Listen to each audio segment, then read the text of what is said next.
Hello Niners, it's me again, me being Julianne Bai. Look forward to playing with many of you on April 15th at our closing luncheon and our last official league event for the season. With that, I'm just going to give you a brief update because we'll also have more information for those in attendance on April 15th. As I've done in the past, I like to start with thank yous. First, thank you to Mickey for her great theme of Anchors Away. I think her main heritage is coming through on that. And also a shout out to her first mate, Lisa Burnside, for stepping up and helping coordinate and land that project on that part of it. Looking forward to a fun day. Again, continuing with some more acknowledgments and thank you. Shout out to Janet Johnson. It was a great day of golf on the member just this Tuesday. And I know we had over 60 golfers. Looks like everybody had a fun time. And I know my foursome is looking forward to coming back and playing next year. So again, thanks Janet for bringing us a very nice spring day in Rio Verde. And this goes out to many of you, people who golfed in the bid early, bid often, bid a lot, those who donated, the whole sponsors. I know several of our members were very active members on the committee, but thank you so much from the bottom of my heart. Sojourner was just truly blessed with the results. We raised more than $10,000 last year, $32,500, which for this type of event, which Sojourner does not do many of, it was phenomenal. So the kids have already picked out the books, the clothes have been donated, and the money will be going again to support families. I believe it may be from 5 to 6 families for 5 to 6 months. So thank you very much. And they're furry members of the family too. Kathy Jackwak, our membership chair, said we are at 84 members, great number. So thank you so much for all those who have joined, who've continued to be active members. The board is concluding our activities for this year, but we're looking forward to starting up and roaring around next year, the 9 holes of golf. Lisa Burnside, our treasurer, has reported we're in a very strong financial position. We do close our books on April 30th, so please, any of the people who need to be reimbursed for any cost, we do have money in the coffers, so please submit your reimbursements. It helps us budget for next year. Again, as I said, books are closed April 30th, and we will submit them for an audit, and we'll share any audit findings with the membership.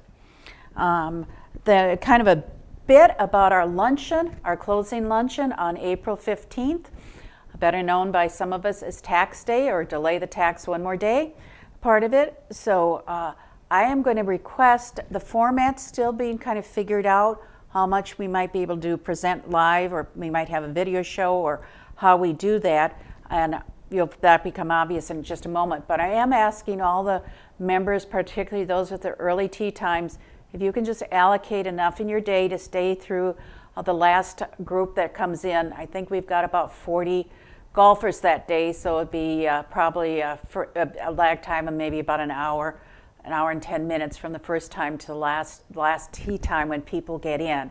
Because it's important, because one, we will have the election of our new board. These will be our members who will be serving on our board of directors from 2021 to 2022. So with that, we'll announce the slate and the election will be held. We also will administer the oath of office for those board members at that time.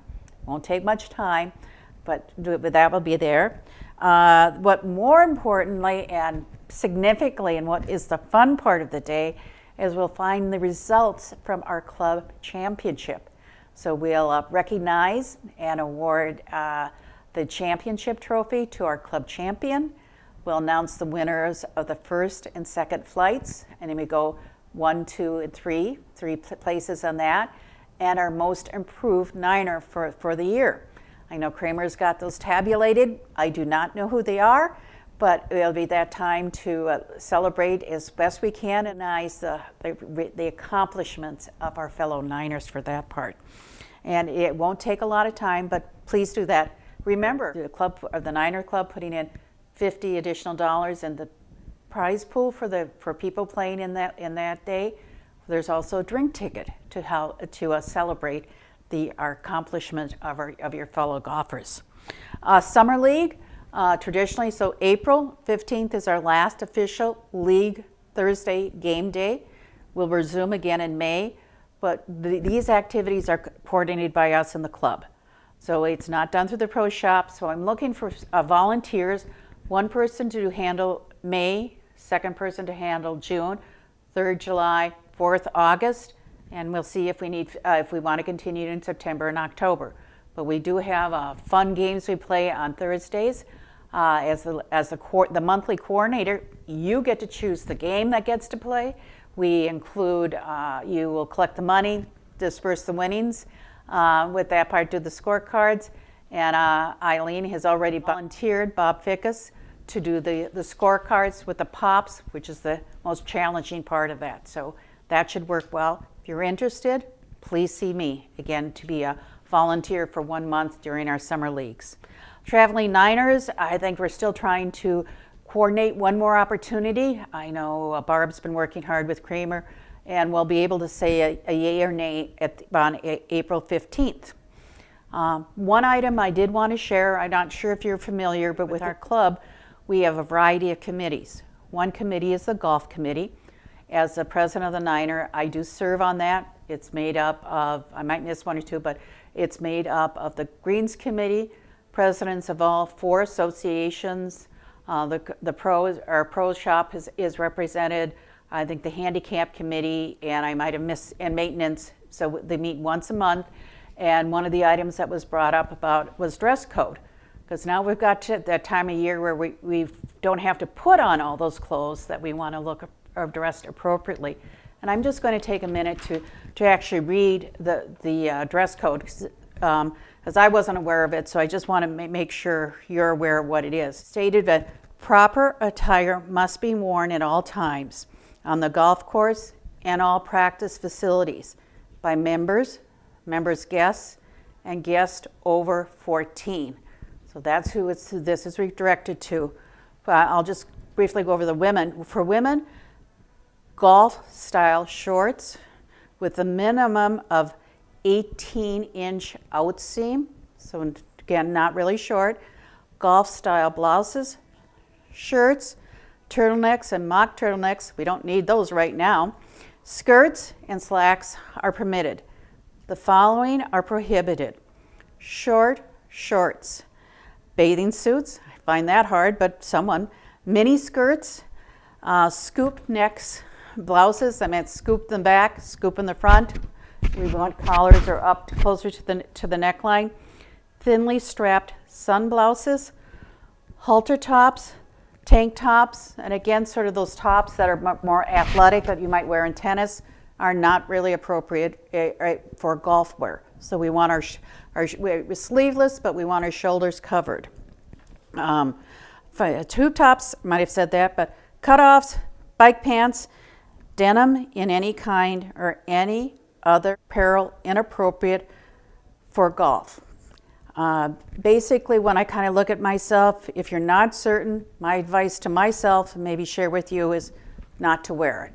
But if you have questions on that, please see me.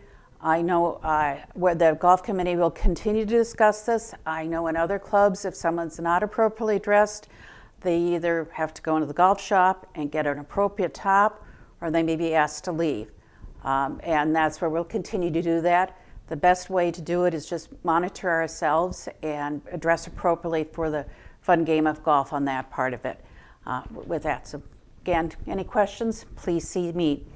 And I'd like to end on a generous note, and I think this is what represents our community of Rio Verde and also makes it so very special. At the board of directors, we want to recognize Verde Cares. We made a donation of $200 to Verde Cares for their efforts, and really heroic efforts, in making sure our members, our local community people, could be immunized for the COVID vaccine. I believe it's close to 500 people in our community, Rio, Tonto, and Trilogy, were able to not travel far, quickly get through the lines, quickly get through the appointments down at the church, and receive that vaccination. And I know I've recently gotten my second one, and just so much joy and relief and sense of hope I had when I had that. So I thought Verde Cares is one of the reasons that one of the institutions that make Real Verde so very, very special. So we wanted to acknowledge their efforts on that part. So, and it is. I think part of what the Nimers is also very special for me are the people that are here. So let's have some fun. Let's have some golf. For those who are traveling back to your other homes, please travel safely, come back, and we look forward to our league resuming again in November. Yes, you'll get an update or two during the summertime to keep you posted on what's going along. But again, travel safe. It's been a great year, and go Niners.